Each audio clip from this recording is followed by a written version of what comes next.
আমার সাথে ভালোবাসতো আমাকে, তাই যদি এই করে যাদের করে দেখতেই পারে না, মাঝে মাঝে বলতো হুজুর আপনার ওয়াজ শুনি আমরা শয়তান কিসের ওয়াজ শুনি। সুতরাং আমরা চাই এগুলোর সাথে যারা জড়িত ছিলেন, আয়না ঘর বানিয়ে যারা মানুষকে একদিন 2 দিন না 8 বছর 10 বছর পর্যন্ত, আমার মনে হয় যাদের ভেতরে অন্তত যারা পরিমাণে মনুষ্যত্ব আছে, তারা কোনদিন আয়না ঘরের ভেতর থেকে পাহারা দিয়ে এসে নিজের বাড়িতে ঘুমানো সম্ভব না। কোথায় গেছে ওই মনিরুল? কানা লোককে দেখলাম অন্ধ গান বানিয়েছে, কোথায় কাদের কাকা?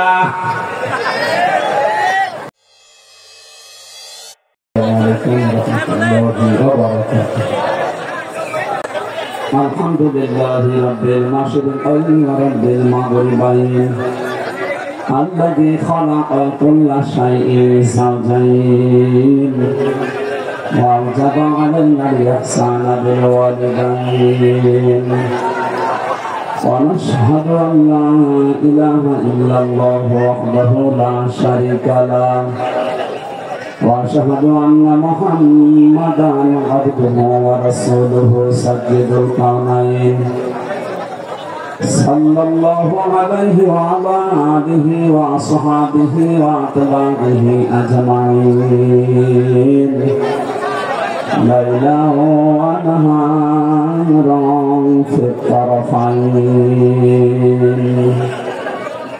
فقد قال الله تعالى في كلامه المجيد وبرهانه التوحيد. أعوذ بالله من الشيطان الرجيم. بسم الله الرحمن الرحيم.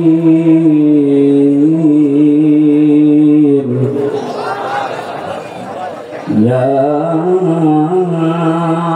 أيها الذين آمنوا اتقوا الله حق تقاته ولا تموتن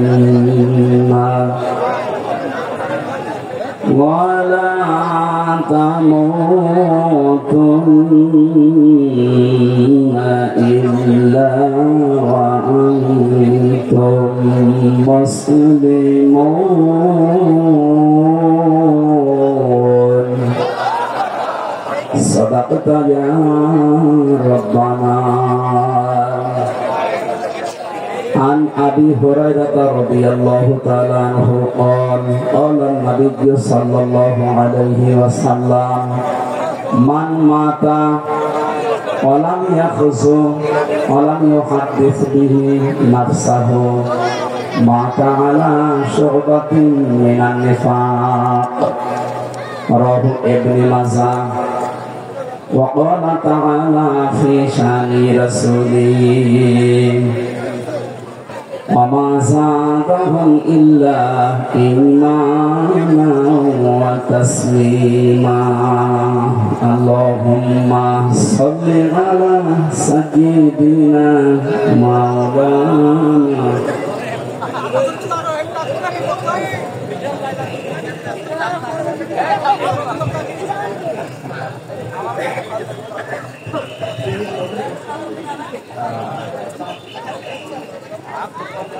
আলহামদুলিল্লাহ, বাংলাদেশের ঐতিহ্যবাহী জেলা যশোর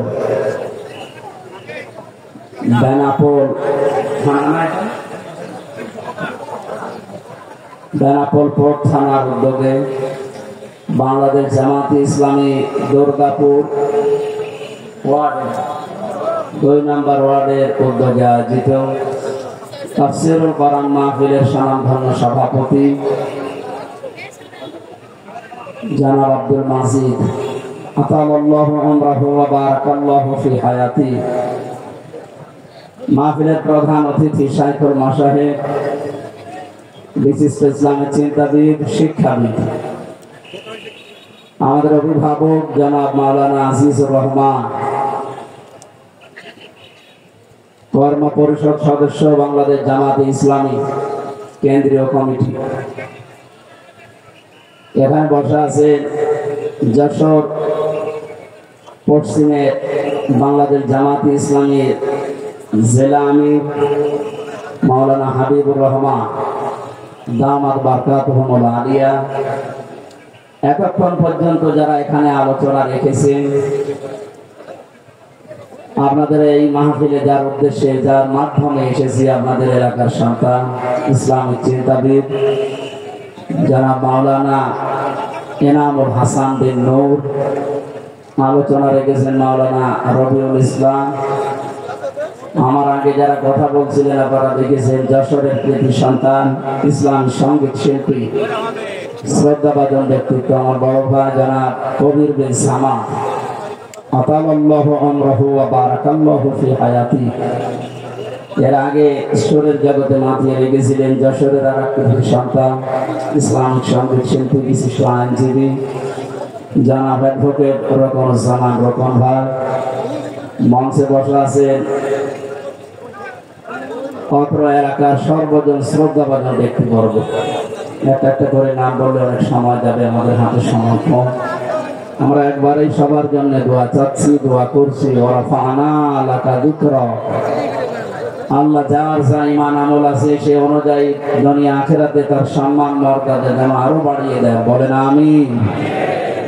সামনে বসা মুসলমান ভাইরা, পর্দার আড়ালের সম্মানিতা মা এবং বোনেরা, প্রশাসনের ভাইরা, প্রাণ প্রিয় যশোরবাসী,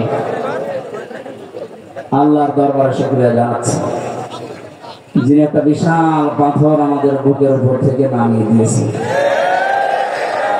জবান খুলে বলেন আলহামদুলিল্লাহ। এটা যে একটা নিয়ামত, এটা মানেন তো? অনেকে এখনো পর্যন্ত নিয়ামত স্বীকার করতে রাজি না। তারা তো আসলে টের পায়নি, তারা তো বেহেশতে ছিল। এ কারণে ওরা যে নিয়ামত এটা এখনো মানে না, বলে না এটা একটা গজব।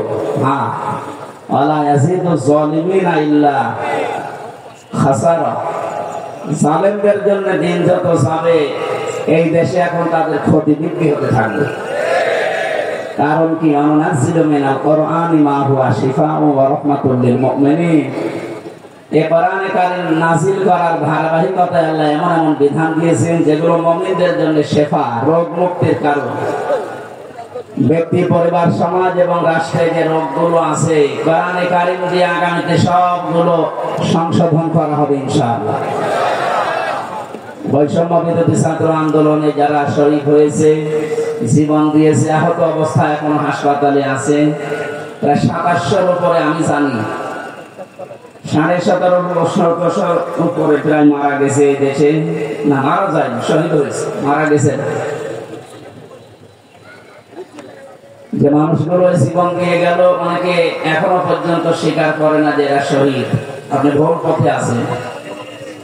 জালেমের জুলুমের সামনে নিজের জীবনটা পর্যন্ত যে রক্ষা দিতে পারে সে শহীদ হবে নাকি আরেকবার মরে দেখানো লাগবে? কোরআনে কারীম জানিয়েছে, ওয়ালা তাকুলু লিমান ইউকতালু ফি সাবিলিল্লাহি আমওয়াত বাল আহইয়াউ ওয়ালাকিন লা তাশউরুন।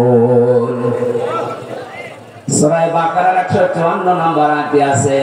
তাফসীরে ইবনে কাসির আর ফি সিরারিল কোরআন দেখবেন ব্যাখ্যা লেখা আছে। আল্লাহ পাক বলেন, মুখ দিয়ে কোনোদিন কথা বলবি না। যেহেতু মানুষ মুখ দিয়ে কথা বলে, এজন্য মুখের উপর আল্লাহ নোটিশ দিয়েছেন। শুধু একজন দুইজনকে না, ওয়ালা তাকুলু, এটা বহু বছর কেউ এ কথা বলার সাহস করবে না, কোনোদিন বলবে না যারা আমি আল্লাহর জন্য জীবন দিয়েছি এরা মারা গেছে। বরং এরা জীবিত, কিন্তু তোরা টের পাস না। এতটুকু আল্লাহ শেষ করেননি। আল্লাহ পাক বলেন, মানুষ মুখ দিয়ে কথা বলে, এরপরে অন্তর দিয়ে ধারণা করে। এই জন্য ধারণার উপরও আল্লাহ দিয়েছেন নোটিশ। ওয়ালা তাহসাবান্নাল্লাযীনা কুতিলু ফী সাবিলিল্লাহি আমওয়াতা বাল আহইয়াউন ইনদা রাব্বিহিম ইয়ারযাকুন। সূরা আলে ইমরানের 159 নম্বর 69 নম্বর আয়াতে আছে রব্বুল আলামিন বলেন, ধারণাও করবে না কোনদিন মনে মনে যারা শহীদ হয়েছে মারা গেছে, না এটা ধারণা করা যাবে না। এত মর্যাদা আল্লাহ তাদেরকে দিয়েছেন। মাওলানা রবিউল ইসলাম এখন মরার দরকার নেই, যদি মরে ঈমান নিয়ে যদি মারা যায়, এটা এখন যুবক মানুষ এখন বাজলে ছাড়ে কথা বলে এমনি কয়েকদিন পর যাবে। মানে যদি ঈমান নিয়েও মারা যায়, কয়েকদিন আগে হজ করে এসেছে তো আলহাজ জাহাঙ্গীর আলম প্রফেসর মানুষ, উনি যেন মারা যায় ঈমান নিয়ে মারা যাবে, কবরে রেখে রাখবেন, ঘুমিয়ে পড়বে, কিয়ামতের আগে উঠবে, এর আগে আর খবর এতটুকু শেষ। কিন্তু শহীদ আবু সাঈদ, শহীদ আল্লামা দেলাওয়ার হোসাইন সাঈদী রহমাতুল্লাহ আলাইহি 90 সালে এই ময়দানে তিনি একবার এসেছিলেন। এখন চলছে 24 সাল। এই 34 বছরের ভেতরে এখানে আর কোরআনের কথা এভাবে মনে হয় হয়নি।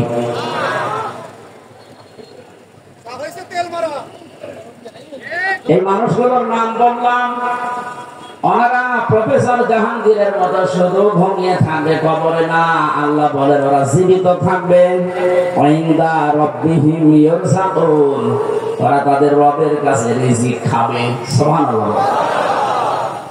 আমরা জানি মানুষ ঘুমিয়ে থাকলে খায় না, যেহেতু উনি ঘুমিয়ে পড়বে এই জন্য আমার খাওয়ার দরকার নেই। যারা জীবিত থাকবে মানুষগুলোর খাবারের দরকার হয়। কিয়ামত পর্যন্ত মহান আল্লাহ শহীদদেরকে নিজে দায়িত্ব নিয়ে খাওয়াবেন। জোরে বলেন আল্লাহু আকবার। শহীদ আবু সাঈদের কি তার জীবনের কোনো মায়া ছিল না? কয়েকদিন আগে গিয়েছিলাম রংপুরে, কবর জিয়ারত করার পরে দেখলাম আমার বাবা বেরিয়ে এসেছে। আমার বলছে, হুজুর আমার ছেলেটা ছোটবেলা থেকে প্রতিবাদী, অন্যায় দেখলেই ওর নিজের সমর্থন নেই, তারপর প্রতিবাদ করত। এই শব্দটাকে তো আমরা চাই। অন্যায় যেখানে হবে প্রতিবাদ সেখানে হবে, তার আরবি নাম জিহাদ। এটাকে উল্টা পাল্টা নাম দিয়ে বহু নিচে নামিয়ে ফেলেছিল ইসলামের বিদ্বেষী যারা বানিয়েছে শব্দটাকে জঙ্গি, টেররিস্ট, সন্ত্রাসী, আরো কত রকমের নাম দিয়ে পৃথিবীর মানুষকে দেখিয়েছে যে এই দেশে জিহাদের নাম নিয়ে বিশৃঙ্খলা তৈরি করার জন্য অনেকে চেষ্টা চালিয়েছে। এটা সবচাইতে বেশি ভূমিকা পালন যারা করেছে, আমি নাম নিয়ে বলি কারণ তাদের ওই সময়ের যে প্রধান ছিল মনিরুল ইসলাম।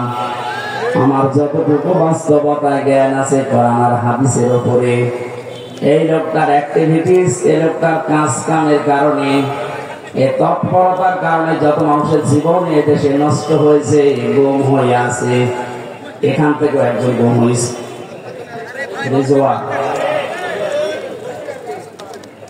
গুম। এই শব্দটা শুনতে যদিও ছোট মনে হচ্ছে, এটাতে কত বড় ভয়ানক এবং বিপজ্জনক একটা শব্দ। যারা এখন দায়িত্বে আছেন এত কড়াকড়ি করেন, কিয়ামতের আগে যেন এই দেশে কেউ গুম না হয়। আর আমরা চাই গুম শব্দের সাথে যারা জড়িত ছিলেন একটাকেও যেন ছাড়া না হয়। কোথায় গেছে ওই মনিরুল? এটা সাথে এক কানা লোককে দেখলাম, অন্ধ, গান বানিয়েছে, কোথায় কাদের কাকা।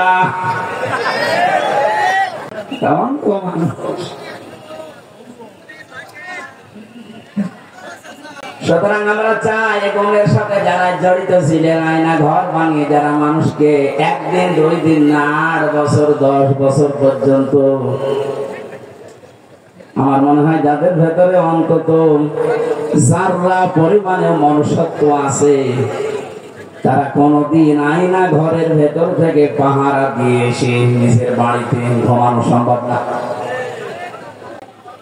আমার রিমান্ডে যে মাটির নিচে ছিলাম সেখানে ওরা রেখেছিল, আমার উপর যে অত্যাচার করতো, মাঝে মাঝে চিন্তা করতাম আল্লাহ এরাও তো মানুষ, এরা বাড়িছে স্ত্রীর কাছে থাকে কি করে, এটা তো ঘুম আসার কথা না। এরা নিজেরাই আমাকে বলতো আপনার কোনো দোষ নেই আমরা জানি, তারপরও আপনি এই করতেন আমার সাথে। কালো কাপড় দিয়ে চোখ বেঁধে হাত পেছনে বেঁধে রেখে মাথায় দড়ি দিয়ে টাঙিয়ে রাখতেন, আর আপনি বাড়িতে ঘুমাতেন, আপনার ঘুম আসতো কি করে? তার মানে মনুষ্যত্বের যারা পরিমাণ একটা কিছু ছিল না, এরা মানুষের বাইরে চলে গেছে। আমার সাথে ভালোবাসতো আমাকে, তাই যদি এই করে যাদের করে দেখতেই পারে না, মাঝে মাঝে বলতো হুজুর আপনার ওয়াজ শুনি আমরা। ওরে শয়তান, কিসের ওয়াজ শুনতে?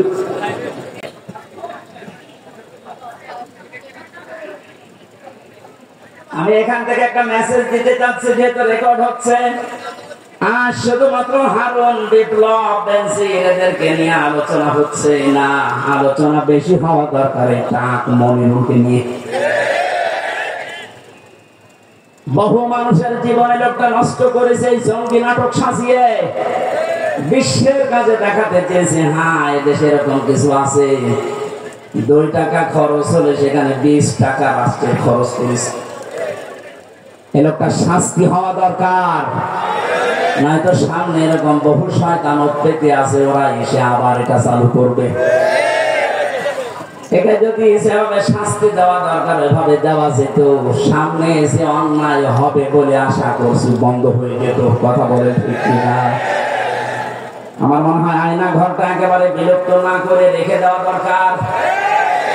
তাম পৃথিবীর মানুষেরা কিয়ামত পর্যন্ত এই পৃথিবীতে যারা আসবে, বাংলাদেশে যারা দেখতে আসবে, এরা যেন দেখে বসে যে এই দুনিয়ায় বাংলাদেশ নামক যে দেশ ছিল, এ দেশে একটা জালেম ছিল।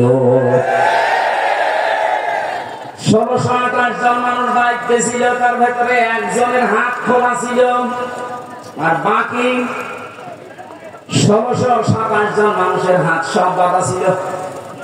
গত কয়েকদিন আগে আমার যত মামলা ছিল সব ফিসফিস হয়ে গেছে, সব বেতসব খালাস দিয়ে দিয়েছে।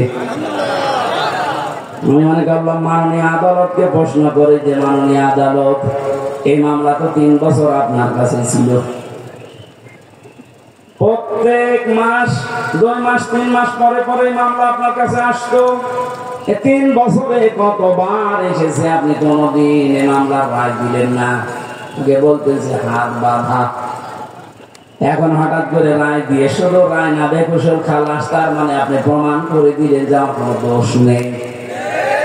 কথা বলেন না, আমার কোনো দোষ পাইনি, এই জন্যই তো আমাকে বেকসুর খালাস দিয়েছে। আমার 3টা বছর যে নষ্ট করে দিলেন, কেড়ে দিলেন, যেভাবে কষ্ট দিলেন, আপনাকে জেলখানার কন্ডেম সেলের ভেতরে আমাকে রাখলেন।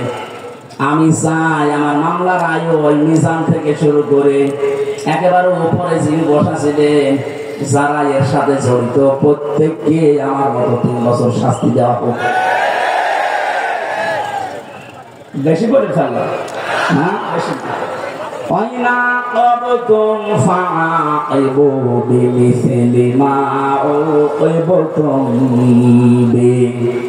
যতটুকু অত্যাচারিত তুমি হও, ওই পরিমাণে যদি করো কোনো গুনাহ নেই। আমি তো এটা চাচ্ছি। আপনি আমার উপরে যা করেছেন, আমারটা আমি বললাম, ব্যারিস্টার আরমানের উপরে যা করেছেন 8 বছর, আমাকে তো 1 তালা মাটির নিচে নিয়েছিলেন, আর ওরা নিয়েছে 3 তালা মাটির নিচে। আজান কি দিন কখন রাত কখন আমরা জানতাম না, আন্দাজে ইশারায় নামাজ পড়তাম। কঠোর অবস্থা, 1 দিন 2 দিন হলে মেনে নেওয়া যায়, 8 বছর কল্পনার বাইরে চলে যাবে। এরপরও অনেকে সাফাই কাছে যে কি করেছে, তার কুকুরের মতো পাড়িয়ে দিলেন। আজকে তার ছেলে স্ট্যাটাস দিয়েছে, বাংলার মানুষেরা আমার মাকে কুকুরের মতো মিলে তুলে দিয়েছে। লজ্জা করেন কথা বলছে, কি বলছে না বলছে, মাথা খারাপ হয়ে গেছে। কেন কুকুরের মতো তাড়িয়ে দিয়েছে? তার মাস্ক বটাই আয়না ঘর। আমার যতটুকু বাস্তব জ্ঞান আছে এদেশের 18 কোটি মানুষকে যদি এই জালিমরা যা করেছে, 18 কোটি মানুষ সবাই বলে আমরা মাফ করে দিলাম, উদার হয়ে ব্যারিস্টার আর মানে বলছে বড় মাফ করবে না।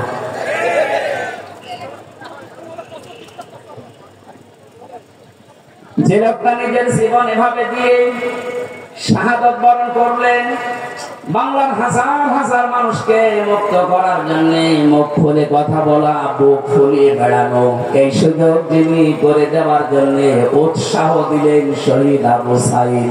তাকে পর্যন্ত অনেকে শহীদ বলতে রাজি না, বোঝো আত্মহত্যা করেছে। মানুষ কি অবস্থায় ছিলেন 16 বছর আপনি টের পাননি? আপনি টের পাবেন কি করে? আপনি তো বাতিলের 5টা গোলামি করেছেন। আমাকে বলেছিলাম কুষ্টিয়া ভার্সিটিতে ওলামা লীগের সেক্রেটারি তোমার বানাবো, শুধু আমাদের উন্নয়নমূলক কাজগুলো তুলে ধরবা। কি উন্নয়ন করেছেন আপনি? শুধু মোড়ে মোড়ে মানুষের ছবি আর মূর্তি, কত হাজার কোটি টাকা খরচ করে এগুলো বানালেন। কি হয়েছে? 5 তারিখে 1:30টার সময় পালালেন, 5টা বাজতে বাজতে দেশের একটা জায়গা দেখলাম না আছে। দুই এক জায়গায় দেখেছে একটু সিটা ফোটা, ওই রংপুরের এলাকায়, ওখানে আবার উপরে লিখে দিয়েছে চোর। কি অপমান করলে আপনি অপমান হবে? এখনো পর্যন্ত যদি কেউ জালেমের সাফাই গান আর মাসলুমের পক্ষে কথা না বলেন, আপনিও আর এক জালেম। শহীদ আবু সাঈদ যেটা করে দেখিয়েছে, শহীদ মুগ্ধ ভাই, ইয়ামিন ভাই, রায়হান ভাই 1750 উপরে জীবন দিয়েছে এই দেশে 5 তারিখের আগ পর্যন্ত। যারা এগুলো জীবন দিয়ে গেল, উৎসাহ দিয়ে হাজারো মানুষকে, লক্ষ মানুষকে রাস্তায় নামিয়ে জালেমকে বিদায় দিল। আল্লাহ প্রত্যেককে এই শাহাদতের সর্বোচ্চ মাকাম যেন দান করে। কোনদিন কথা বলবেন না মারা গেছে, ধারণাও করবেন না। বৈষম্য বিরোধী ছাত্র আন্দোলন করতে গিয়ে যে 9 দফা আমি দেখতে পেয়েছিলাম, এর 2 নাম্বার যে দফা ছিল রাষ্ট্র সংস্কার করবে, তারা শুরু হয়ে গেছে অলরেডি। আমরা আহ্বান জানাবো যারা দায়িত্বে আছেন, ইমিডিয়েটলি সকাল আসতে আসতে যেন শুনি বাংলার 1628টা চেয়ারের আগের কেউ নেই, সব নতুন এসেছে। এটা এত জরুরি এখন, কারণ এগুলো সব ছিল জালেমদের বছর। জালেমের একা অত ক্ষমতা ছিল না, এগুলো সব সাহায্য করেছে। যতগুলো কারাগারে আলেমদেরকে সব যাইতে বেশি শাস্তি দিয়েছে, তার ভেতরে কাশিমপুরের হাই সিকিউরিটি। এটা এরা হুজুর দেখলে, আলেম দেখলে, একামতে দিলে, লোক দেখলে ওদের বৃদ্ধি বেড়ে যেত। অন্যান্য মানুষ মার্ডার করে এসেছে, তারা সারাদিন ঘুরে বেড়ায়। আর আমার মুজসুরি মামলা 24 ঘন্টা ফাঁসির কন্ডেম সেলের ভেতরে তালা লাগিয়ে রাখে, এরপর আবার সিসি ক্যামেরা দিয়ে রাখে। আমার সাথে কথা এমনি মুখ দিয়ে কথা বের হচ্ছে, ভেতরে কত সালা বলেন তো আমার। আমি আহ্বান জানাবো 1,10,000-এর উপরে এখনো পর্যন্ত বাংলার বিভিন্ন কারাগারে মানুষ বন্দী আছে। এর ভেতরে আমার মনে হয় 100 জনের 70 জনই তার মামলা সম্পর্কে আমার মতো জানি না। আমি যেমন 3 বছর পরে মুক্তি পেয়েছি, ওরাও দেখবেন 3-5 বছর 10 বছর পরে এমনি মুক্তি পেয়ে যাবে। শেষে প্রমাণ করবে আদালত যে এ নির্দোষ, কোনো দোষ পেলাম না। তাহলে 10 বছর নষ্ট করলেন কেন? আমার যে ধারণা, বাস্তবে আমার মনে হয় শত মানুষ বেকসুর খালাস পাবে। এর সাথে যে পুলিশ জড়িত, যে কর্মকর্তা জড়িত, যে বিচারপতি জড়িত, এতদিন আপনি রায় দিলেন না কেন?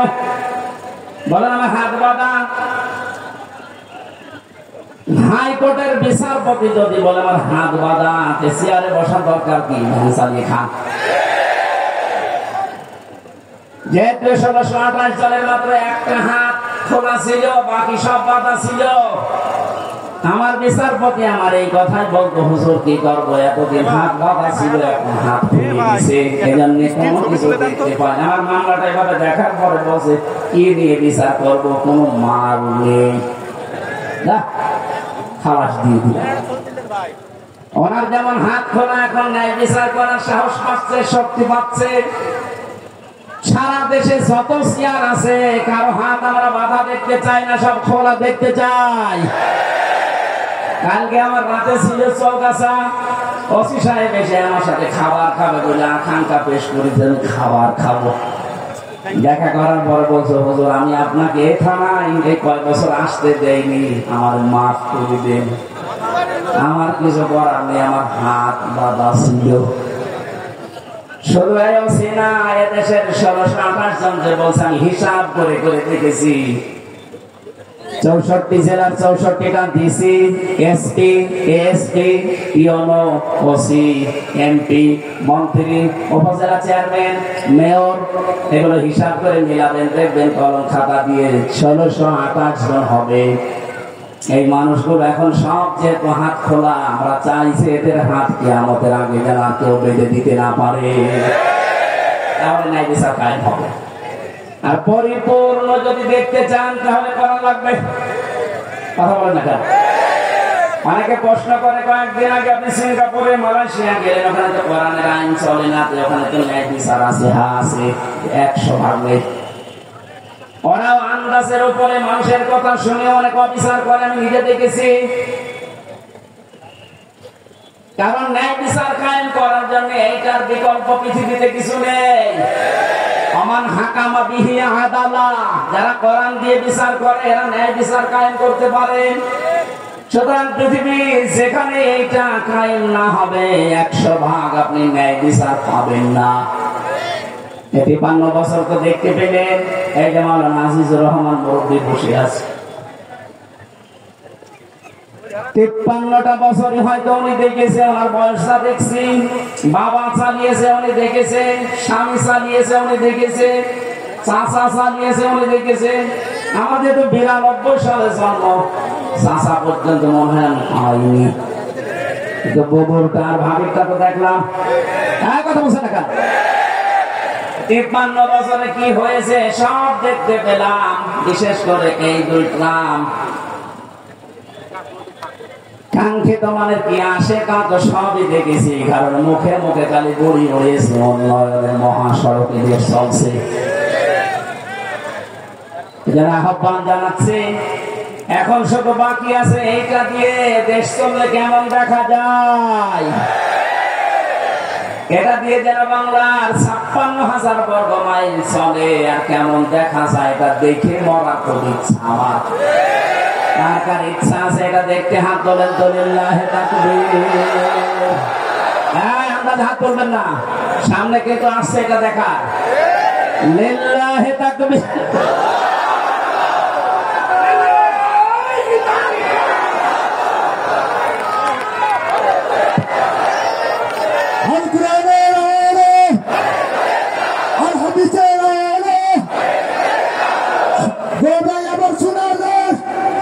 ইসলামীর বাংলাদেশ, সোনার দেশ। কথা বন্ধ করেন ভাই, আমি একটা হাদিস বলছি, এবার দেখেন তো এটা মানা যায় কিনা। 98% সঠিক, আর 2% সমস্যা আছে নাকি? এদেশে এক দরবেশ বলে না যে কোরআনেও সমস্যা আছে, যে মেজর না, বলে না দরবেশে? আমি এখন যে হাদিস বলছি কি 98% না 100% সত্য? 100% সত্য যদি বিশ্বাস করেন, মানবেন তো? আন আবি হুরায়রা রাদিয়াল্লাহু তাআলা আনহু قال قال النبي সাল্লাল্লাহু আলাইহি ওয়াসাল্লাম। এই কথা বলেন কেন? কথা বন্ধ করেন, এটা গুরুত্বপূর্ণ বিষয়, ভালো করে শুনেন, শুনতে পারলে হবে। বসেন। মানে তাবাল হুদা বিগাইরিল কোরআন আদাল্লাহুল্লাহ। তিরমিজি শরীফের হাদিস। যে 6টা গ্রন্থ হাদিসের অথেন্টিক আছে, তার ভেতরে একটা। আল্লাহর নবী জানিয়েছেন এই পৃথিবীতে কোরআন বাদ দিয়ে কেউ যদি কোন জায়গায় ভালো হওয়ার নিয়তেও যায়, আল্লাহ নিজে দায়িত্ব নিয়ে তাকে গোমরা বানিয়ে দেয়। আমরা জানি গোমরা মানুষ যাবে কোথায়? আরো জোরে, জোর হলো না, বলেন আরেকবার। হাদিসের বাস্তব ব্যাখ্যা শোনেন। কোরআন যেখানে নেই যদি আপনি ভালো হওয়ার নিয়তে চান, আপনাকে খারাপ বানানোর দায়িত্ব হামসার। তাহলে দল্লায়া বিল্লবিত, আপনি নিজেকে খারাপ বানিয়ে ফেলেছেন। এটা যেহেতু ভাবে ইফাল থেকে এসেছে, বাংলা অর্থ দাঁড়িয়েছে আপনি হয়তো ভালো হওয়ার নিয়তে কোনো জায়গায় গিয়েছিলেন, কিন্তু সেখানে কোরআন ছিল না, কোরআনের কর্মসূচি চলে না, আপনি গেলেন কেন সেখানে? এই জন্য আল্লাহ নিজে দায়িত্ব নিয়ে আপনাকে গোমরা বানাবে, আর গোমরা মানুষ হবে। সুতরাং আজকের এই ময়দানে গরমে শুধু আসা না, কঠিন একটা সিদ্ধান্ত নিয়ে যাওয়া লাগবে। কোরআন যেখানে নেই, ওই দরবার যদি আমার বাবাও কায়েম করে, ও দরবারে আমি নেই। কোরআন যে রাজনৈতিক দলে নেই, যাদের কর্মসূচিতে কোরআন নেই, ও রাজনৈতিক দলের প্রতিষ্ঠাতা যদি আমার বাবাও হয়, আমি ওই দলে নেই। কারা কারা এটা মানতে পারবেন দেখি? আমরা হাত তুলবে না কিন্তু, দেখেন তো, হাত তোলেন নিকে, দেখেন তো। নারে তাকবীর, আল কোরআনের আলো সংসদে চলো। নারে তাকবীর। পুলিশের হাত তোলার দরকার, পুলিশ তো নিরপেক্ষ থাকবে, পুলিশ হাত না। তারপরও আপনাদের কোরআনের পক্ষে থাকা লাগবে। আপনি কি জাহান্নামী হতে চান? এটা আমি আর কি করার জন্য, খেলা করার জন্য বলি না। কোরআন যেখানে নেই, এসেছে দল হোক। যদি জামাতে ইসলামী বাংলাদেশের ভেতরে কোরআন না থাকে, কোরআনের কর্মসূচি না থাকে, এই দলে থাকা, এখানে সাপোর্ট করা হারাম বলেন। কিন্তু কোরআন যদি থাকে, কোরআনের কর্মসূচি থাকে, ওখানে সাপোর্ট করা, রায় দেওয়া, ভোট দেওয়া, সমর্থন দেওয়া, সুপারিশ করা ফরজ, নামাজের মতো ফরজ বলেন। আমার মনে হয় মাহফিল আজকে হয়ে গেছে। যদি আপনি মেনে নিতে পারেন, তাহলে মোনাজাত করেন।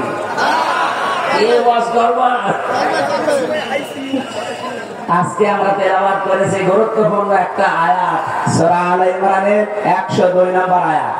আমরা তো জন্মের পর থেকে আয়াতটা শুনছি, কিন্তু তিনটা বিষয়ের ভেতর আল্লাহ এমন ভাবে সাজিয়েছেন, যেহেতু তাফসীরুল কোরআন মাহফিল লিখেছেন, আমরা হক আদায় করার একটা চেষ্টা চালাচ্ছি ইনশাআল্লাহ। জবান খুলে আগে তো তেলাওয়াত করেন। আউযু বিল্লাহি মিনাশ শাইতানির রাজিম, বিসমিল্লাহির রহমানির রহিম।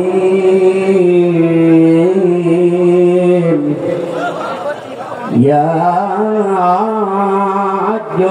আইয়ুহাল্লাযীনা আমানু তাকুল্লাহা হাক্কা তুকাতিহি ওয়া লা তামুতুন্না ইল্লা ওয়া আনতুম মুসলিমুন।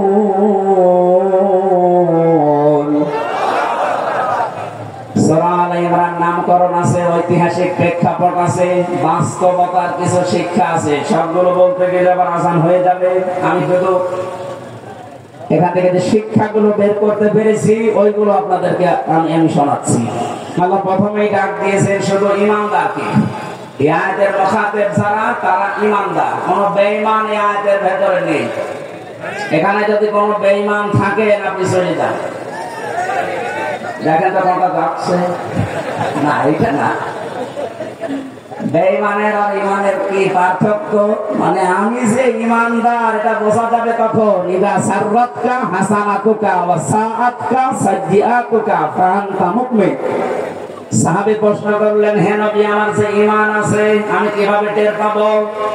বিশ্ব নবী বলেন, যখন তোমার ভালো কাজগুলো তোমাকে আনন্দ দেবে, অন্যায় কাজ দেখলেই তোমার কষ্ট লাগবে, তখন বুঝবে যে তোমার ঈমান আছে। ও বেনাপোলবাসী, এই বেনাপোলে এমন মানুষ আমি পেয়েছি, ভালো কাজ দেখলে, করলে ওর আনন্দ লাগে না, কষ্ট লাগতো। এই ময়দানে এনামুল হাসান আমার মাহফিল গিয়েছিল। এখানে যিনি ওই সময় দায়িত্বে ছিল, কি অপূর্ব নাকি নাম জানো, সে যে হাসান, মনে আছে আমার। লোকটা আমার নিজে জানিয়েছে আপনি যেন যশোর পার হবেন না, মনে হচ্ছে দেশের বাবার এখন মামলা খেয়েছে, এখন টের পাচ্ছে। ওর যে অন্যায়ের ফেরেশতা রাখলাম, ফেরেশতা যদি ওরে ধরে ওর বাপ বলার সময় দেবে না।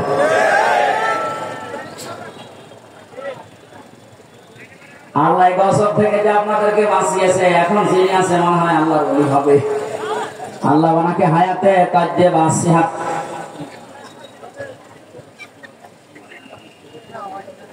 একটা ছোট বাচ্চা পাওয়া গেছে সময় স্টেজের পেছনে আছে, যদি কারো হয়ে থাকে মাইকের আওয়াজ যাচ্ছে যত দূর ওখান থেকে নিয়ে যায়। আমার ভাইরা কি বলতে গেলাম তো সাপা হয়ে গেছে, হঠাৎ করে ঠিক আছে, হয়তো মনে আছে আমার সম্মানিত ভাইরা যে যিনি আছেন দায়িত্বে, এই যে কিছুদিন আগে যশোরে যিনি এসপি হিসাবে দায়িত্ব পালন করার জন্য এসেছেন, ওনার একটা ভিডিও দেখলাম। মানে দায়িত্ব নেওয়ার পর তিনি জানিয়েছে পুলিশের এই চাকরি আমি জান্নাতে যাওয়ার মাধ্যম মনে করি। এটা আল্লাহর ওলি যদি কথা মতো কাজ করতে পারে। মসজিদের ইমাম সাহেব যদি বলে আমি ঘুষ খাই না, ওরা ঘুষ দেবে কে? আরে বেনাপোলের ওসি সাহেব যদি বলে আমি ঘুষ খাই না, এটা আল্লাহর ওলি। কারণ একেবারে আল্লাহ সব খুলে দিয়েছে। সুতরাং যিনি দায়িত্বে আছেন, আল্লাহ যেন তার ভেতরে যশোরের এসপি সাহেবের মতো আল্লাহর ভয়, আখিরাতের ভয়, জান্নাতের আশা ঢুকিয়ে দেন, বলেন আমিন। আমি ওসি সাহেবের জন্য দোয়া করছি, বিশাল আয়োজনে অনেক আঞ্জাম দিয়েছেন, অনেক পুলিশ সদস্য পাঠিয়ে, যদিও পুলিশরা দাঁড়িয়ে আছে কিছুই করছে না। কোন ঝামেলা হলে একটু দেখেন ভাই, আশা করছি হবে না। এখন কিছুদিন আগে বাংলাদেশ জামাতে ইসলামী কুষ্টিয়া জেলা শাখার উদ্যোগে 550 আলেমকে দাওয়াত দিয়েছিল। সব ঘরানার আলেমরা এসেছিল। 550, 3.5 ঘন্টা 4 ঘন্টা আমরা আলোচনা রেখেছি কোরআন হাদিস দিয়ে। কোন বাধা নেই, কোন উস বিষ নেই। আপনি বলেন তো 5 তারিখের আগে আগস্টের 550 না 5.5 জন আলেম এক জায়গায় হলে 10টা মামলা হয়ে যেত। কোথা থেকে আল্লাহ কোথায় আমাদেরকে পৌঁছিয়ে দিয়েছে, এ নিয়ামতের শুকরিয়া আদায় করা দরকার না? আসলে এই নিয়ামত ব্যয়ের শুকরিয়া আদায়ের মাধ্যম 3টা। আপনাদেরকে আমি খুব শর্টকাটে বলছি। পৃথিবীতে যে কোন নিয়ামত যদি পান, নিয়ামতের যে শুকরিয়া আদায় এতদিন শুনেছেন যে আলহামদুলিল্লাহ বললেই হয়ে গেল না, এটা একটা বাক্য। এটা কি? নিয়ামতের শুকরিয়া আদায় হবে 3টা বিষয় মানলে। 1 নম্বরে আপনাকে মুখে বলা লাগবে যে এটা নিয়ামত। এটা কি? এদেশের 100 জনের 80 জন বিশ্বাস করছে, মেনে নিয়েছে যেটা নিয়ামত, খালি 20 জন এখন মানে না। এক কথা বলেন। এই জন্য একটা উদাহরণ আমার মনে পড়ছে। হোস্টেলে খাবার খায় 100 জন। সকালবেলা ওদের দেওয়া হয় পাউরুটি আর কলা। 20 জন বলছে চা দেওয়া হচ্ছে, এইভাবে দেওয়া হোক, আমাদের অসুবিধা নেই। 80 জন বলছে না, এই খাবার আমরা খাবো না, আমরা মেনু পাল্টাতে চাই। হোস্টেল ম্যানেজারকে ডাক দিয়েছে যে স্যার, আমরা কেউ চাই রুটি, কেউ চাই রোল, কেউ চাই খিচুড়ি, এভাবে বিভিন্ন নাম দিয়েছে। উনি বলছে তাহলে ভোট দাও। ভোট দিয়ে দেখা গেল যে 20 জন আগে ছিল কলা পাউরুটি, ওরা 20 জনই আছে। বাকি ভোট দেওয়ার পরে 15 জন চেয়েছে রোল, 18 জন চেয়েছে চিড়া, 19 জন চেয়েছে হয়তো খিচুড়ি। এবারে ভাগ ভাগ করে দেখা গেল যে 80 জন ভাগ হয়ে 20 পর্যন্ত আর যেতে পারে না। এটা বললাম এই কারণে, এখন কিন্তু সময় ঠিক ওই কায়দায় চলছে। এই কথা বলছেন। আমরা সংখ্যা এখন কম না। 5 তারিখের পর থেকে আজকের 11 তারিখ, আজকে 11 তারিখ না, 1 মাস 6 দিনের রিপোর্ট আমরা পেয়েছি, বিবিসি রিপোর্ট দিয়েছে। 5 তারিখে, আগস্টের 5 তারিখের আগ পর্যন্ত এই দেশে মাত্র 100 জনের 15 থেকে 16 জন মানুষ চাইতো যে দেশে ইসলাম কায়েম হোক। কিন্তু 1 মাস 6 দিনের ব্যবধানে গতকালকের রিপোর্ট এই দেশে এখন 41 জন, কয়েকদিন আগে 36 জন ছিল, এখন 100 জনের 41 জন মানুষ চাচ্ছে যে এই দেশে ইসলাম কায়েম হোক। এভাবে যদি কিছুদিন যেতে থাকে আপনি দেখবেন 51% মানুষ যদি চায় যে দেশে আল্লাহর আইন দিয়ে চলো, কোন মহারথী আর বাধা দিয়ে ঠেকাতে পারবে না ইনশাআল্লাহ।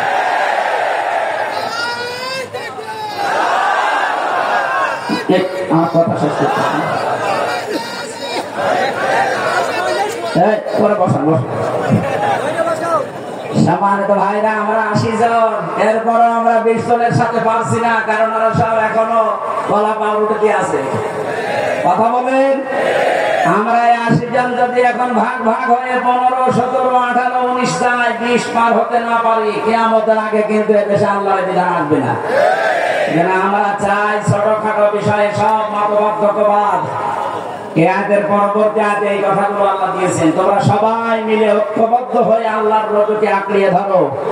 মাওলানা মামুনুল হক হাফিজাহুল্লাহ 3 বছর আমার সাথে ছিল পাশের রুমে। উনি মাঝে মাঝে আমার বলতেন, হামজা বাইরে ভাবতাম কি আর ভেতরে এসে দেখছি কি। আমরা মারামারি করতাম বাইরে, 5 কইলা 3 কইলা লম্বা টুপি এই নিয়ে মওদুদী রহমাতুল্লাহ আলাইহির এই ভুল আমরা ধরতাম।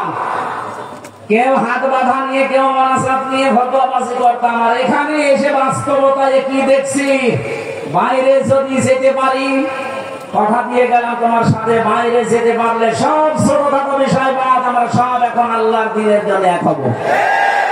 আমি দেখতে পাচ্ছি ইউনিয়নের কথা রাখতেছে, সব ঘটনার ইসলামী মাইন্ডের হোক আর যারা উদারপন্থী এই দেশে আছে জালেম বাদ দিয়ে, তারা সব এখন প্রায় এক হয়ে গেছে।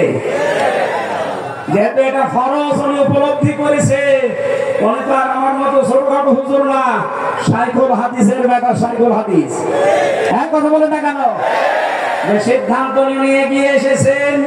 আর যেভাবে মানুষ ছাড়া দিচ্ছে দেশের সব ইসলামপন্থী মানুষেরা, সামনে একটা সম্ভাবনা আমি দেখতে পাচ্ছি।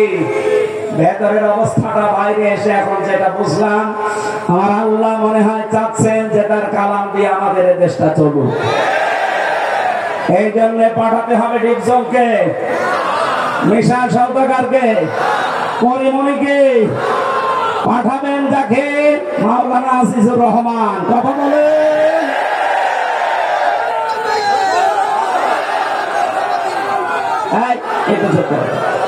সেদিন সিরাজগঞ্জে যাওয়ার পরে আমি নেতৃত্বের গুণাবলী 8টা এর উপরে কথা বলেছিলাম। এক জালেম এসে বলছে, হুজুর ওয়াজ হচ্ছে না রাজনীতি হচ্ছে? এইটাই আসল ওয়াজ। এতদিন পর্যন্ত আমাদের আদর্শ ঠিক করতে পারি নাই, এই কারণে মাথার উপরে যাদের ঝুড়ি ছিল আমাদের পর্যন্ত আসে না। রাসূলুল্লাহ আবু সাহেলের মাথা থেকে, আবু লাহাবের মাথা থেকে খাদ্যের ছড়ি যখন আবু বকরের মাথায় দিয়েছেন, ওমরের মাথায় দিয়েছেন, এতদিন যারা খাবার পায়নি এখন খাবারের অভাব হয়নি। ছড়ি তো একই ছিল, শুধু মানুষ পাল্টিয়েছে। কথা বলেন ঠিক কিনা? আমরাও তো ছড়ি ঠিকই আছে, শুধু পাল্টিয়ে চাকলাদার মার্কা লোককে বাদ দিয়ে আমরা আজিজুর মার্কা লোক চাই। ছড়ি ঠিকই থাকবে, খাবারের অভাব হবে না ইনশাআল্লাহ। আপনি কি বেশি বলে ফেললাম? না না, কিসের বেশি, কম হয়ে গেছে। আমি যেটা বিশ্বাস করছি কোরআন পড়ে কোরআন দেখে, সেটাই আমি জানাচ্ছি। খালি ছড়ি পাল্টিয়ে দেন, এদেশে কোনো কিছুর অভাব নেই, শুধু সৎ নেতৃত্ব আর যোগ্য বন্টনের অভাব। এই কারণে আমরা খাবার পাই না। এগুলো ফিরিয়ে দেন, দেখেন কি হয়। আপনাদের এলাকা তো সাক্ষী, মাওলানা রিয়াসাত আলী এখন বলছে না কেন? এই পাশের থানা ছিল কে? মুহাদ্দিস আবু সাইদ।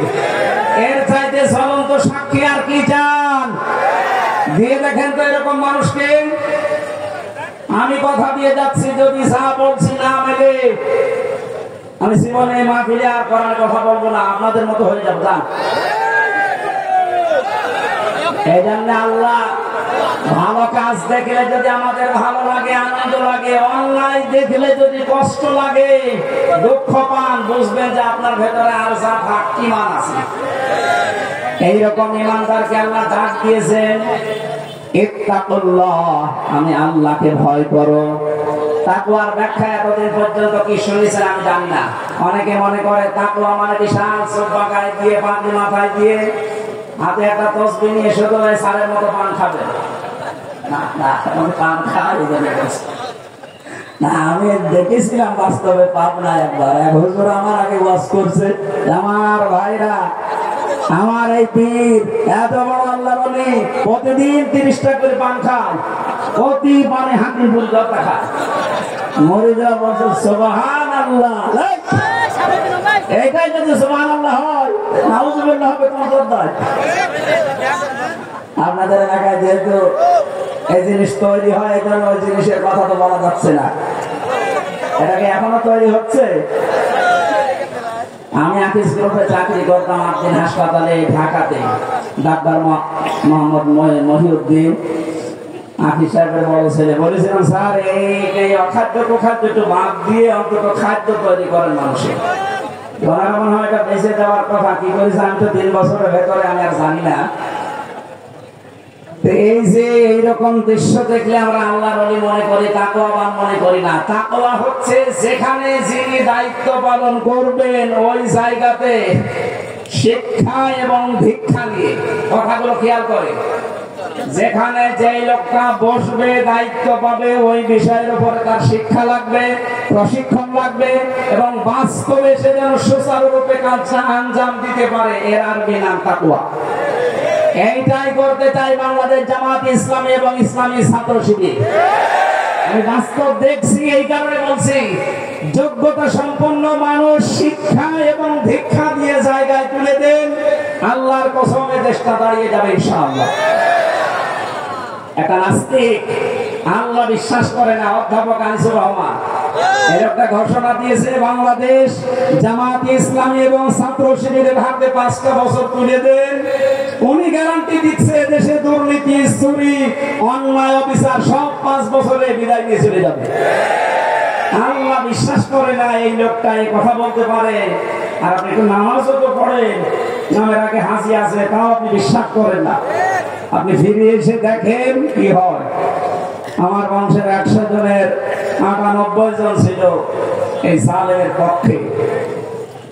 আগস্টের 5 তারিখের বিকাল আসতে আসতে আমার কল দিয়ে বলছে, বাবাজি আমরা সব পাল্টিয়ে গেছি, মানে সব আমরা এখন জামাতে ইসলামী, এখন জামাতে ইসলাম। ওরা বুঝে ফেলেছে যে সালেমরা এই পৃথিবীতে আর প্রতিষ্ঠিত হতে পারবে না, কারণ আমরা 80 জন, ওরা মাত্র 20 জন। কথা বলেন না কেন? এখানে ছোটখাটো বিষয় নিয়ে আর গন্ডগোল করা যাবে না। সব এখন আমরা এক হব। 80 জন যদি এক জায়গায় হতে পারি, সত্য কথা বলছে, কিয়ামতের আগে এদেশ থেকে আর কোন সালেম চেয়ারে বসতে পারবে না ইনশাআল্লাহ। এখানে আমাদের উচিত হচ্ছে তাকওয়ার যে ব্যাখ্যাটা আধুনিক বললাম, তাকওয়া মানে আল্লাহর ভয়, তাকওয়া মানে নিষিদ্ধ কাজ ছেড়ে দেওয়া আছে। আসল ব্যাখ্যা এইটা, আর এইটাই জামাত ইসলামী বুঝেছে। এখানে যোগ্যতা সম্পন্ন মানুষ তৈরি করার, শিক্ষা দেওয়া, প্রশিক্ষণ দেওয়া, ওই জায়গা চালানোর মতো কোয়ালিটি তৈরি করে বসিয়ে দেওয়া। এটা যদি সত্যি আমরা করতে পারি, এই তাকওয়া, আল্লাহ কি জানিয়েছেন?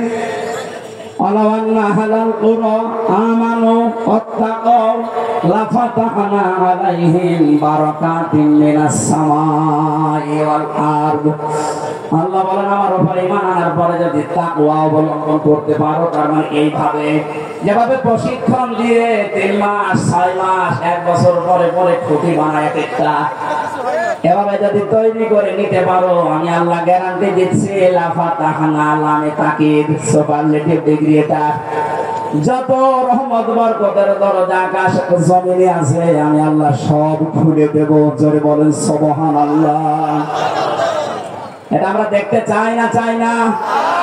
লাফাতাহানা দিয়েছেন আল্লাহ, আল্লাহর গ্যারান্টি মিথ্যা মনে হয়? বলেন 100% বিশ্বাস করে আল্লাহর কোরআনের এই সূরা আনআমের আরাফের 96 নম্বর আয়াতটা আল্লাহ যখন গ্যারান্টি দিলেন, ঈমান আছে তোমাদের, এই অনুযায়ী তাকওয়া অবলম্বন করো, যোগ্য ব্যক্তি তৈরি করে যোগ্য জায়গায় তুলে দাও। আমি আল্লাহ পাকে 2টা শর্ত দেখলে আকাশ আর জমিনের বরকতের দরজা খুলে দেব। কত হাজার কোটি টাকা পাচার হয়েছিল, 4 ভাগের 3 ভাগ ফেরত আসতেছে ইনশাআল্লাহ। যারা দায়িত্বে আছে এই মানুষগুলো যদি এই করতে পারে, যাদের ভেতরে 100% তাকওয়া, ডক্টর আয়াতুল্লাহ আব্বাসী কয়েকদিন আগে ঘোষণা দিয়েছে, তাকওয়াবান মানুষগুলো যদি সত্যি চেয়ারে বসতে পারে, শুধুমাত্র টাকা যা পাচার হয়েছে এগুলো না, যারা এখনো বন্ধ করে রেখেছে ওইগুলো আল্লাহ ফেরত নিয়ে এসে দেবে ইনশাআল্লাহ। দরবেশের দিকে তাকিয়ে দেখলাম 36,000 কোটি টাকা ঋণ করেছে। দরবেশের অবস্থা যদি এই হয়, যারা ধরবেশ এদের অবস্থা কোন জায়গায়? সব কয়টা বিভাগেরা এমন জায়গায় পৌঁছিয়েছিল, শয়তান থেকে হাসতো যে আমি আর কি শয়তান করবো, এটা আমার চাইতে বড় শয়তান। এই জন্য তাকওয়ার আমি এখানে 9টা ব্যাখ্যা পেয়েছি, সংক্ষেপ করছে। আপনারা একটু তাফসিরে ফি জিলালিল কোরআনটা একটু দেখবেন। এটা আমি জেলখানায় থাকতে বেশি বেশি স্টাডি করেছিলাম, এই জন্য রেফারেন্স গুলো এখান থেকে বলা হয় বেশি। ওয়ালা তামুতুন্না, মৃত্যুবরণ করবা না, ইল্লা ওয়া আনতুম মুসলিমুন, যতক্ষণ মুসলমান হতে না পারো। এই ঘোষণা কার? আরো জোরে বলেন। মুসলিম শব্দটা ইসলাম থেকে, সিলমন থেকে এরকম ভাগ ভাগ করে এসেছে। এই পৃথিবীতে যে ইসলাম আমরা বলি এটা 2 প্রকার। ইসলাম কয় প্রকার? আরো জোরে বলেন। একটা ইসলাম হচ্ছে প্রাকৃতিক ইসলাম, আর একটা হচ্ছে শরঈ ইসলাম। প্রাকৃতিক ইসলামে যে আম গাছে আম ধরা, সূর্য যেদিকে উঠতেছে তৈরি হওয়ার পর থেকে কিয়ামত পর্যন্ত ওইভাবে করতে থাকবে, এটা প্রাকৃতিক। এটা কি? এইটার দায়িত্ব আল্লাহ মানুষকে ছেড়ে দেয়নি। সারা জীবন চেষ্টা করলে আপনি আম গাছে তাল ধরাতে পারবেন? কারণ এই নিজাম, এই নিয়ম টাকার বলেন তো আল্লাহ তা কায়েম করে দিয়েছেন, কিয়ামত পর্যন্ত থাকবে। কিন্তু শরঈ ইসলাম যেটা কাগজে আল্লাহ দিয়েছে, এই যে কোরআনের কাগজে, হাদিসের কাগজে, এই কাগজের ইসলাম জমিনে দাঁড় করানোর জন্য আল্লাহ পাক নিজে দায়িত্ব নেননি, এটা আমাদের উপরে ছেড়ে দিয়েছে। এর আগেও আল্লাহ নেয়নি, এখনো নিচ্ছেন না, ভবিষ্যতেও নেবে না। হ্যাঁ, আমাদের অ্যাক্টিভিটিস দেখে আল্লাহ আমাদের হাতে তুলে দেবে। ইন্নাল্লাহা লা ইউগায়্যিরু মা বিকাওমিন হাত্তা ইউগায়্যিরু মা বিআনফুসিহিম, যতক্ষণ পর্যন্ত কোন জাতি নিজের ভাগ্য পরিবর্তনের চেষ্টা না চালায় ততক্ষণ আল্লাহ ভাগ্য পরিবর্তন করে দেয় না। এই কথা মানেন তো? সময় সুযোগ যখন এসেছে আমাদের ভাগ্যকে আমাদেরই পাল্টাতে হবে। এই কাগজের ইসলামকে জমিনে নিয়ে আসা লাগবে ইনশাআল্লাহ। বলেন, এটা যদি সত্যি জমিনে ইজহার হয়ে যায়, মান কোরআন কোরআনা ফাস্তাসহারাহু, যে ব্যক্তি কোরআন পড়ে আর কোরআনকে বিজয় করার চেষ্টা করে, ফাহাল্লা হালালাহু ওয়া হারামা হারামাহু, এর হালালকে হালাল, হারামকে হারাম জেনে ছেড়ে দেয়, আদখালাহুল্লাহুল জান্নাহ, নবীজি বলেন আল্লাহ তাকে জান্নাতে দিয়ে দিয়েছে। বলেন আল্লাহু আকবার। এই কাজ যদি কেউ না করে, দুনিয়ার কাজ মনে করে ছেড়ে দেয়, যে কাগজ ইসলামকে জমিনে প্রতিষ্ঠিত করা এটা রাজনীতি, দুনিয়ার কাজ, মরে গেল। আলাম ইয়াখরুজু, গসওয়া করা, আন্দোলন করা, দিন কায়েম করার কোন সিদ্ধান্ত, মন মানসিকতা, সাপোর্ট তার ছিল না। আলাম ইউহাদ্দিস বিহি নাফসাহু মাতা আলা শুবাতিন মিনান নিফাক, এই লোকটা মারা যাওয়ার সময় নামাজি হতে পারে, রোজাদার হতে পারে, হজ করা হতে পারে, কিন্তু মুনাফিক হয়ে মরবে। বলেন নাউজুবিল্লাহ। আল্লাহ আমাদের হেফাজত করুন। প্রচন্ড গরমে আর রাতের মাহফিল শেষ আমরা করি, এই জন্য খুব তাড়াতাড়ি করছি। এত গরমে আমারও সহ্য হচ্ছে না। আগামীতে নিয়ে আসলে রাতের বেলায় নিয়ে আসেন, এসার পরে তুলে দিলে আমরা কয়েক ঘন্টা কথা বলবো। রহিতা আছে, এই সারের গ্রামে আছে কিছুদিন পরে, 8 ডিসেম্বর রহিতা মনিরামপুরে, এখানে যাবেন এসার পরে বলছিল না, খুব কষ্ট হচ্ছে। আল্লাহুম্মা আমিন। লা ইলাহা ইল্লা আনতা সুবহানাক ইন্নী কুনতু মিনাজ জালিমিন।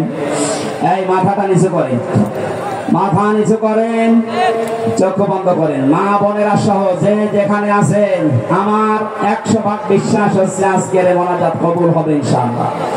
মাথা নিচু করেন, মাথা নিচু করেন, চোখ বন্ধ করেন, জীবনের অপরাধ স্মরণ করেন।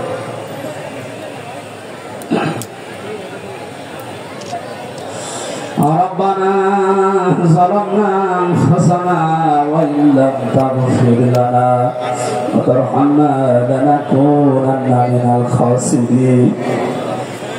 আরশের মালিক, দিনের বেলা হাজারো কাজ আমাদের ছিল, সব বাদ দিয়ে তোমার কোরআনের জন্য ছুটে এসেছি। তুমি তো বলেছো আমার দিকে এক পায়ে গিয়ে আসলে আমি তার দিকে দৌড়িয়ে যাই। দেখো আমাদের এখানে এমন মানুষ বসে আছে 5টা মিনিট তার জন্য বের করা সম্ভব না, এত ব্যস্ত। সব বাদ দিয়ে তোমার কোরআন বোঝার জন্য শোনার জন্য যারা ছুটে এসেছে এদেরকে তুমি অমরের মতো তুলে নাও। জিরো থেকে হযরত ওমরকে যেভাবে হিরো বানিয়ে দিয়েছে আল্লাহ, যশোরের এই মানুষগুলোকেও তুমি কোরআনের ইজ্জতে হিরো বানিয়ে দাও। মাহফিলের সওয়াব যদি দিয়েই থাকো, আল্লাহ তাআলা সাইফুল ভাই সহ এনামুল হাসান বিন নূর সহ যত মানুষ এই মাহফিলে রাত দিন, একটা দিন পুরা পেয়েছে, একটা রাত পুরা পেয়েছে, না ঘুমিয়ে না খেয়ে সারা রাত সারা দিন ধরে যারা জান্নাতের বাগান সাজিয়েছে এদেরকে তুমি উত্তম প্রতিদান দাও। যারা স্বেচ্ছাসেবকের দায়িত্ব পালন করছে আল্লাহ, যে প্রশাসনের ভাইগুলো আজকে দায়িত্ব পালন করেছে এদেরকে যে মা পেটে নিয়েছে মায়ের পেট তুমি খাদিজার মতো বানিয়ে দাও। হাজার হাজার লক্ষ লক্ষ মা বোনেরা এখানে বসে আছে পেছনে, আইলেদেরকে তুমি আয়েশার মতো ফাতিমার মতো বানিয়ে দাও। অনেকের এমন রোগ আছে মানুষের কাছে বলতেও পারে না, তোমার কাছে বলছে আল্লাহ তুমি শুনতেছো। যাদের যে রোগ দিয়েছে আল্লাহ শেফায়ে কামেলা জেলা নসিব করে দাও। তোমার হাবিব জানিয়েছে বান্দা যখন গুনার কথাগুলো স্মরণ করে পেছনের অপরাধগুলো মনে করে চোখের পানি এক ফোঁটা ফেলতে পারে, আল্লাহ পাক তার পেছনের অপরাধ শুধু মাফ করে দেয় না, জায়গাগুলো নেকি দিয়ে পাল্টিয়ে দেয়। দেখো কত মানুষ এখানে বসে আছে মাথা নিচে করে চক্ষু বন্ধ করে জীবনের অপরাধ গুলো স্মরণ করে করে তারা কাঁদতেছে। আল্লাহ বড় আশা নিয়ে আমিও হাত তুলেছি, আমাদের জীবনের একটা অপরাধ আর বাকি রেখো না। শয়তানের ধোঁকায় নফসের জালে পড়ে আমরা অপরাধ করেছি, আমরা স্বীকার করছি, গোপনে না আমরা প্রকাশ্যে ঘোষণা করছি আমরা অপরাধী। অপরাধী আমরা স্বীকার করে নিলাম। আল্লাহ আদম নবী আমাদের আদি পিতা তিনি অপরাধ স্বীকার করেছিলেন, তুমি মাফ করে দিয়েছো। শয়তান অপরাধ স্বীকার করার পর স্বীকার করে না, অপরাধ করার পরে তুমি মাফ করো না। আমরা শয়তানের মতো না, আমাদের বাবা আদম নবীর মতো আমরাও মাথা নিচু করে ক্ষমা চাচ্ছি। আল্লাহ সত্যি আমরা অনুতপ্ত, আমরা অনুশোচনা করছি, স্বীকার করছি সবার সামনে আমি হামজা অপরাধী। আল্লাহ তুমি মাফ করে দাও। আস্তাগফিরুল্লাহাল্লাযী লা ইলাহা ইল্লা হুয়াল হাইয়ুল কাইয়্যুম ওয়া আতুবু ইলাইহি লা হাওলা ওয়ালা কুওয়াতা ইল্লা বিল্লাহিল আলিয়্যিল আযীম। রব্বুল আলামিন আমাদের অভিভাবক এখানে বসে আছে মাওলানা আসিফুর রহমান, আল্লাহ তাআলা তুমি তাকে কাঙ্ক্ষিত জায়গায় পৌঁছিয়ে জাতির খাদেম বানিয়ে দাও। মাওলানা হাবিবুর রহমান সহ আল্লাহ তাআলা কত আলেম এখানে বসে বসে দোয়া চেয়েছে। আমার সাথে মাওলানা হোসাইন এসেছে, ওর বাবাকেও হারিয়ে ফেলেছে, আমার বাবা বেঁচে আছে এটা নিয়ে আমি জানি না আপনি চিনিস। ও মাঝে মাঝে দেখি বাবার কথা বলে, আল্লাহ মাওলানা হোসাইনের বাবাকে তুমি কবরে জান্নাত দিয়ে দাও। কবির সামান ভাই তার বাবাকে হারিয়েছে, আল্লাহ তার বাবা আলেম ছিল, তার বাবাকেও কবরে ক্ষমা করে দাও। অ্যাডভোকেট রকমুজ্জামান, রবিউল ইসলাম সহ এনামুল হাসান ভাই সহ শত আলেম এখানে এসেছে। যে বাড়িতে ছিলাম আল্লাহ সাইফুল ভাই তার মাকে দেখলাম, তুমি ওর বাবাকে মাফ করে দাও, তার সন্তানাদি যেগুলো আছে সহি সালামতে রাখো। এই ময়দানে সারাই দায়িত্ব পালন করছে কোরআনে, আল্লাহ তুমি তার দিকে একটু এগিয়ে যাও। আগামীতে এই মাহফিলটা কোরআনের জন্য বিশাল আকারে কবুল করে নাও। এলাকায় মাটির নিচে যত মানুষ ঘুমিয়ে আছে কোরআনের ইজ্জতে মাফ করে দাও। যে যেই কর্মজীবনে আছে এই বেনাপোল বাজারে যত মানুষ ব্যবসা বাণিজ্য করে হালাল রুজিতে বরকত দাও। আল্লাহ ট্রাক বাস লরি যত মানুষ তার কর্মজীবনে ব্যস্ত আছে, কত ভাইরা আমার সামনে দিয়ে বিভিন্ন যানবাহন চালাচ্ছে, এদেরকে সহি সালামতে রাখো। রাস্তায় তুমি এদের বিপদ দিও না, এদের হালাল রুজিতেও তুমি বরকত দিয়ে দাও। বারাকাল্লাহু লানা ওয়া লাকুম ফিল কোরআনিল আযীম। কখন কার মরণ চলে আসে জানি না। আজরাইলকে দেখার সঙ্গে সঙ্গে যেন পড়তে পারি লা ইলাহা ইল্লাল্লাহু মুহাম্মাদুর রাসূলুল্লাহ। গাড়িতে আমার মেয়েদের উপরে লিখিত কিছু বই আছে, মা বোনদের জন্য, যাদের বউ আছে মেয়ে আছে তাদের জন্য।